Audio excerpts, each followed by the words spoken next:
অনেক ভক্তের মনে কখনো কখনো প্রশ্ন জাগে যে আমাদের জীবনে গুরু বড় না ভগবান বড়। কেউ বলেন ভগবানই সর্বশ্রেষ্ঠ, কারণ তিনি সমগ্র সৃষ্টির কর্তা। আবার কেউ বলেন গুরুর স্থান হলো সর্বোচ্চ, কারণ গুরু ছাড়া ভগবানের কাছে পৌঁছানো অসম্ভব। আজ এই বিষয়টি আপনাদের সামনে তুলে ধরতে চাই। তবে ভিডিওটি শুরু করার আগে আপনাদেরকে বলি, যদি ভিডিওটি ভালো লাগে অবশ্যই লাইক ও সাবস্ক্রাইব করবেন এবং ভালো লাগলে সকলের মধ্যে শেয়ার করে দেবেন।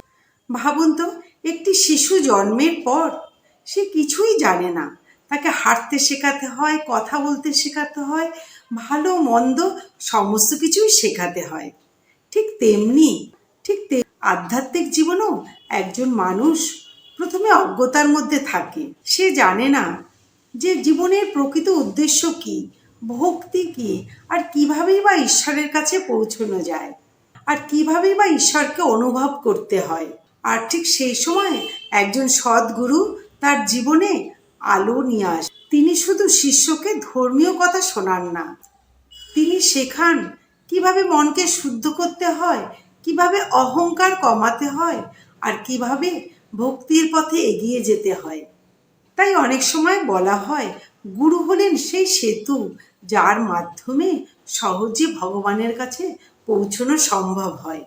কিন্তু এখানে একটা বিষয় খুব ভালোভাবে বোঝা দরকার।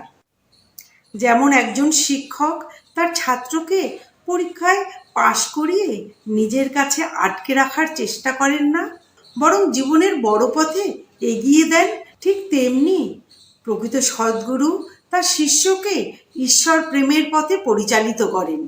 একটি সুন্দর উদাহরণের সাহায্যে বলছি।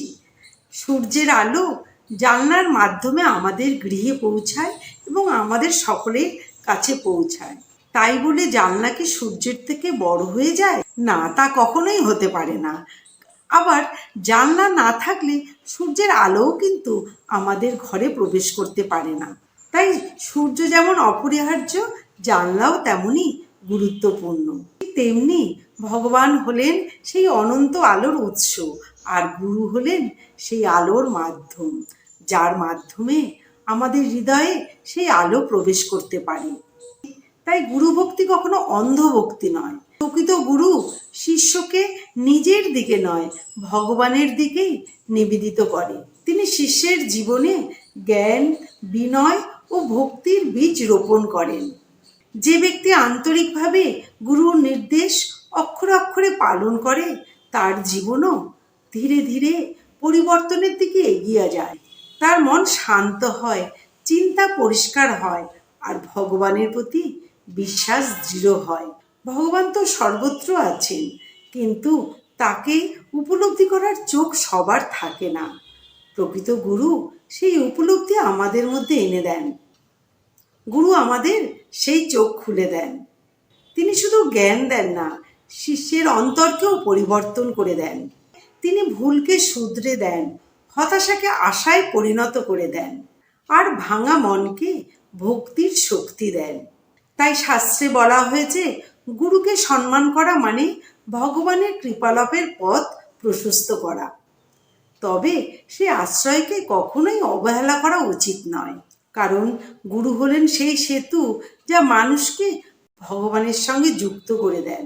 তাই আজকের দিনে আমরা প্রার্থনা করি, হে গুরুদেব, আমাদের অহংকার দূর করুন, সঠিক পথ দেখান এবং এমন শক্তি দিন যাতে আমরা ভগবানের প্রতি সত্যিকারের ভক্তি অর্জন করতে পারি। তাই শেষে বলি, হে ভগবান, আমাদের হৃদয়কে শুদ্ধ করুন। হে গুরুদেব, আমাদের সঠিক পথ প্রদর্শন করুন।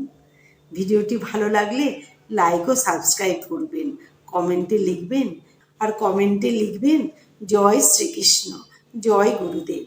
নমস্কার, ধন্যবাদ।